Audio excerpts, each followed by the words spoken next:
All right, so we're closing out the week with some skill work. We're gonna be working on our cleans.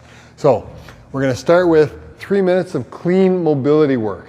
Okay, when we work on our clean mobility, we can do a little bit of the front rack stretch. We can work on our deep squat position, getting knees out over toes, flexibility in our ankles, and getting the knees out, loosening up the hips.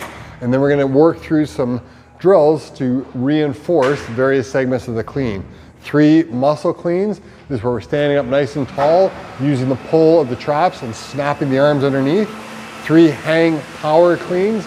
This is where we're getting the hip snap and coordinating lower and upper body, coming from just above the knees up in the front rack position. And then 3 front squats, which is working on that squat mobility, getting in that front rack position and getting down nice and low to get under the bar. And then we're gonna work on 5 sets of a little bit of a complex, 2 barbell power cleans with 2 front squats.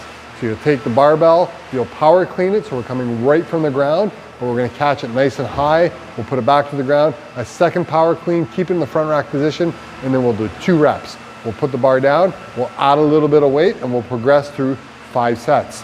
And then we got 5 sets of 6 Romanian deadlifts. So this is the top half of a deadlift.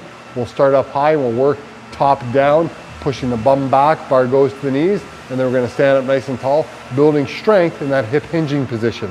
And then we got 4 sets of 5 to 10 hamstring curls on the foam rollers. The reason we got a range here is because each set gets harder and harder. We wanna keep the hips nice and high and get out to as full of extension as possible. And then 3 sets, 7 reps per side, single leg hip thrust. So hip thrust, our back is elevated on a box or a bench, and we're gonna be pushing nice and high with 1 leg.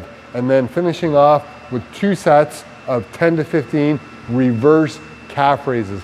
This is working on a muscle called the tibialis anterior, that muscle right on the front of your shin on the outside. And the reason we wanna do this is because as we get better at controlling the way our foot comes up, it dictates or controls how our foot strikes the ground.